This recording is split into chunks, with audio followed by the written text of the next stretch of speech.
সবাইকে নমস্কার জানিয়ে আজকের ভিডিওটি শুরু করছি। আজকের ভিডিওটি শ্রীকৃষ্ণ ও রুক্মিণীর বিবাহ সম্পর্কে। শ্রীকৃষ্ণ তাকে কিভাবে বিবাহ করেছিলেন সেই সম্পর্কেই বলবো। সাবস্ক্রাইব করুন, মোটিভেশন বাড়ান। এই ভারতবর্ষ পূর্ণভূমি, এর কঙ্করে কঙ্করে শঙ্কর রয়েছে। বারবার ভারতবর্ষে ভগবানের জন্ম হয়, তার আবির্ভাব হয়। তিনি আমাদের দেবশক্তির উত্থান ঘটিয়ে অধর্মের বিরুদ্ধে লড়াই করে ধর্মের প্রতিষ্ঠা করে তিনি পৃথিবী থেকে বিদায় নেন। তিনি মনুষ্য সমাজে জন্মালেও মনুষ্যের দোষ ত্রুটি গুণ মুক্ত হন। আমরা রাবণ বধ দেখেছি, হিরণ্যকশিপু বধ দেখেছি, এমন দৈত্যদের বধ দেখেছি। তখন ভগবান পৃথিবীতে আবির্ভূত হয়েছে। পরিত্রাণায় সাধুনাম, অর্থাৎ সাধুদের পরিত্রাণ দেওয়ার জন্য তিনি আসেন। শ্রীকৃষ্ণ জন্মগ্রহণ করেন 432 কোটি বছর পর, 432 কোটি 4,80,000 বছর পর 28তম দিব্যযুগে। সত্য, দাপর, ত্রেতা, কলি 4টি যুগ মিলিয়ে একটি দিব্যযুগ। এইরকম 28 বার ঘুরে আসলে যে দিব্যযুগ পরে, সেই দিব্যযুগে শ্রীকৃষ্ণ পৃথিবীতে আসেন। তার 8 রানী ছিল। তাদের নাম হচ্ছে রুক্মিণী, জাম্ববতী, সত্যভামা, কালিন্দী, মিত্রবৃন্দা, নাগ্নজিতি, ভদ্রা ও লক্ষণা।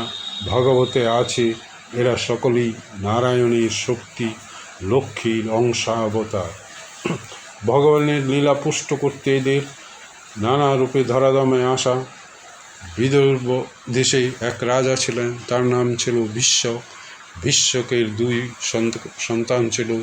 একজনের নাম রুক্মিণী, অন্যজনের নাম রুক্মী। রুক্মী ছিল পুত্র সন্তান আর রুক্মিণী ছিল কন্যা সন্তান। তিনি গুণবতী, বুদ্ধমতী ও উদারশীল ভাব সম্পন্ন। তিনি রাজপ্রাসাদে বসে সাধু সন্ত এবং বিভিন্ন লোকের কাছ থেকে, অতিথি ভগতদের কাছ থেকে শ্রীকৃষ্ণ সম্পর্কে জানতে পারেন। শ্রীকৃষ্ণের সমস্ত রূপের বর্ণনা, গুণের বর্ণনা তিনি পান। তাই দেখে তার মনে প্রণয় সঞ্চার হয়। তিনি তার মনপ্রাণ শ্রীকৃষ্ণকে সমর্পণ করেন। তো এই বিদর্ভরাজ বিশ্বক এবং তার পুত্র রুক্মী তাকে চেদিরাজ দমঘোষের পুত্র শিশুপালকের সাথে বিবাহ দেবার প্রস্তুতি নেয়। কারণ রুক্মী শ্রীকৃষ্ণের ঘোর বিরোধী ছিল। বিশ্বক যদিও বলশালী ও সংস্কৃতি বনা রাজা ছিলেন, কিন্তু পুত্রের প্রভাবে তিনি এতে রাজি হন। তখন জরাসন্ধ ভারতবর্ষের এক প্রভাবশালী সম্রাট, তিনিও চাইছিলেন শিশুপালের সাথে রুক্মিণীর বিবাহ। আর এই শিশুপাল ছিলেন জরাসন্ধের সৈন্যবাহিনীর সেনাপতি। আর শিশুপাল জানত শ্রীকৃষ্ণের হাতেই তিনি বধ হবেন। তিনি পূর্বজন্মে হিরণ্যকশিপু ও রাবণ রূপে জন্মগ্রহণ করেছিলেন। বিষ্ণুর অবতারের হাতে তিনি নিহত হন এবং বিষ্ণুর অবতার পৃথিবীকে ভার মুক্ত করে। এদিকে রুক্মিণী বিয়েতে যখন আয়োজন চলছে, সাজো সাজো রব, তখন রুক্মিণী এক ব্রাহ্মণের মাধ্যমে শ্রীকৃষ্ণের নিকট বার্তা পাঠালেন। শ্রীকৃষ্ণ ব্রাহ্মণের অভ্যর্থনা করলেন এবং ব্রাহ্মণ তার কাছে নিবেদন করল।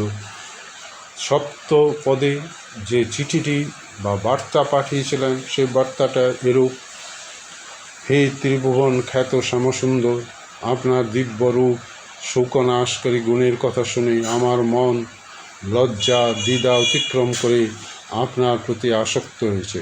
হে মুকুন্দ, বিবাহযোগ্য কুলগুণ ধৈর্যবতী কন্যাদের জন্য আপনি হলেন আদর্শ পতি। হে প্রিয়তম, আমিও আপনাকে পতিরূপে বরণ করেছি। আমি আপনার শরণাগত, আপনি অন্তর্যামী, তাই আমার অন্তরের কথা আপনার অজানা নয়। আপনি কৃপা করে এখানে এসে আমাকে পত্নীরূপে স্বীকার করে নিন। সেই সঙ্গে আপনার কাছে আমার নিবেদন এই, আমি আপনারই, সুতরাং আপনি ছাড়া শিশুপাল অথবা অন্য কোনো পুরুষ যেন আমাকে স্পর্শ না করে। সেই সঙ্গে রুক্মিণী বলে দিল শ্রীকৃষ্ণকে কীভাবে হরণ করে নিয়ে যাবে। তিনি মন্দিরে থাকবেন, গিরিরাজ মন্দিরে। সেই দিনে বিবাহ পদ্ধতির কয়েকটি প্রথা চালু ছিল, সমাজে মান্যতা ছিল। বাবা মা বিবাহের আয়োজন করতেন, পুরুষদের নিমন্ত্রণ করতেন, কন্যারা সুসজ্জিত হয়ে তাদের পছন্দের মতো পতি সেখান থেকে নির্বাচিত করত। আবার বাবা মায়েরা প্রতিযোগিতা করতেন অথবা যুদ্ধের কথা বলতেন। সেই যুদ্ধ বা প্রতিযোগিতা জিতে কন্যাকে বিয়ে করতে হতো। আমরা রামচন্দ্রকে শ্রী হরধনু ভেঙে সীতাকে লাভ করতে দেখেছি, আবার অর্জুনকে দেখেছি ঘূর্ণায়মান মৎস্যের চোখে তীর বিদ্ধ করে দ্রৌপদীকে লাভ করতে।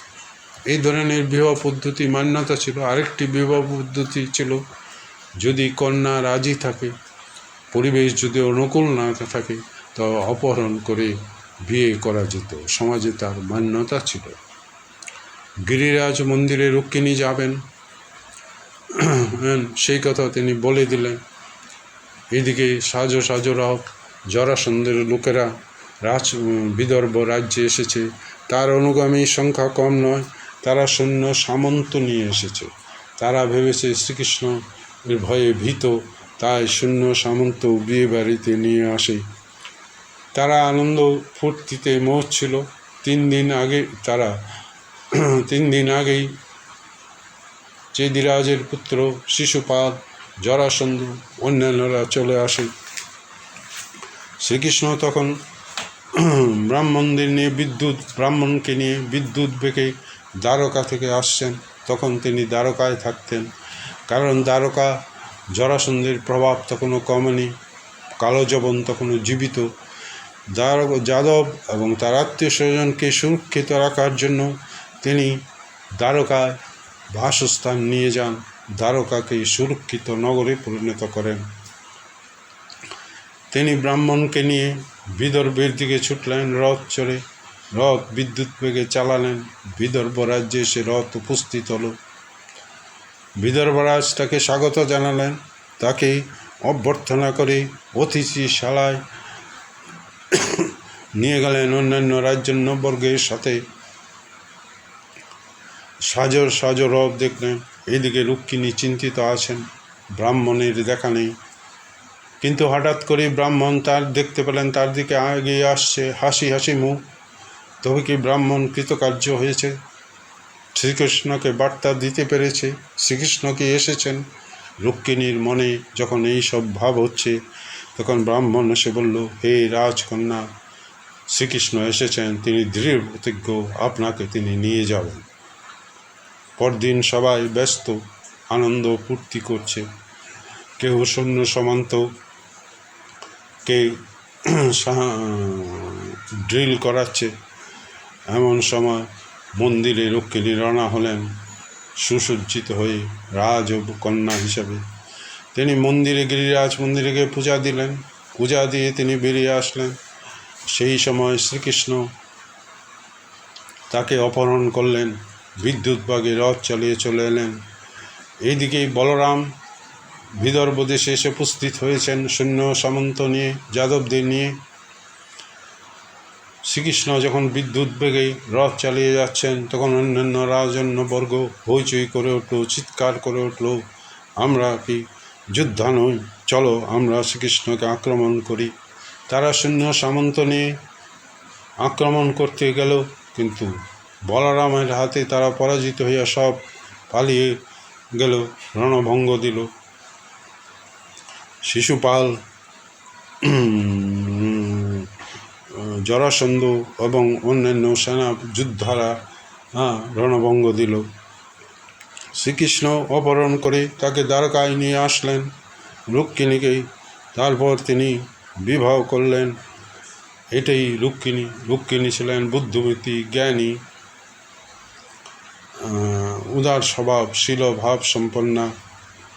রুক্মিণী শ্রীকৃষ্ণের যোগ্য স্ত্রী ছিলেন। সেই দিনে এই ধরনের বিবাহ পদ্ধতি সমাজে প্রচলন ছিল।